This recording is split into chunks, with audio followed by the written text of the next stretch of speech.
we're going to work on graphing a logarithmic and an exponential equation. These are inverses of each other. So you've already learned how to graph an exponential equation. So let's start off with graphing the red equation. Y equals 4 to the x power.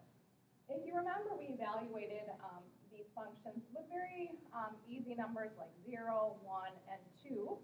And then we'll just throw in a couple negative x values. So when you substitute in 4 raised to the 0 power is 1. 4 raised to the 1 power is 4. 4 raised to the second power is 16.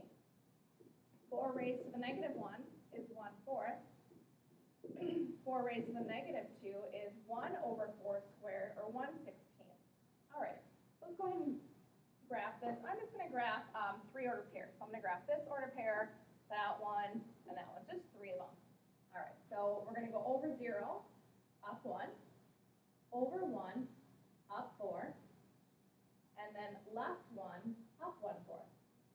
So 3 order pairs is sufficient for us. Now we're going to graph its inverse. The inverse is a logarithm of the same base. Notice that 4 there? So we're going to go ahead and inverse, or take the ordered pairs, 0, 1, we'll start there, and we're going to inverse it, flip it. So we're going to interchange those, so now every x becomes a y and vice versa. And then we'll take this order pair, 1, 4, and flip it, so now it becomes 4, 1. I'm going to choose one more, the one that we worked on before, with the red function, and interchange it, and we'll get 1/4 negative 1. So now let's see what happens to our graph. So now we're going to go over 1, up 0, over 4, up 1, and then over 1/4, down 1. All right, so there is our logarithm of base 4. Now there is something important to note about these two functions.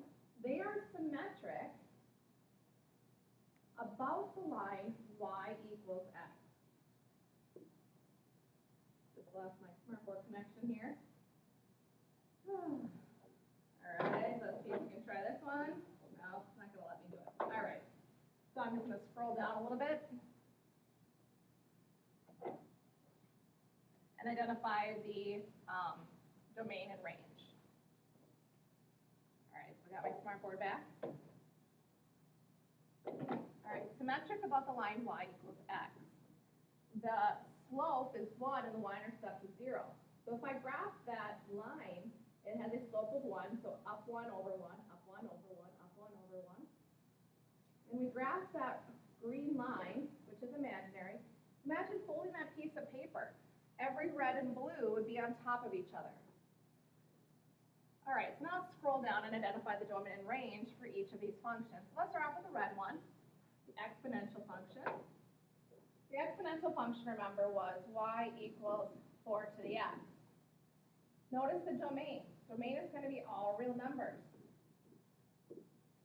Those are all your x values, no restrictions. It goes on forever. But now notice our range is everything above the value of 0, so y greater than 0. Now let's talk about our domain for the inverse function. Notice our domain does not start until we get just a little bit to the right of the vertical axis. So now our domain is going to be x greater than 0. And then our range is going to be all real numbers because it goes on forever on the y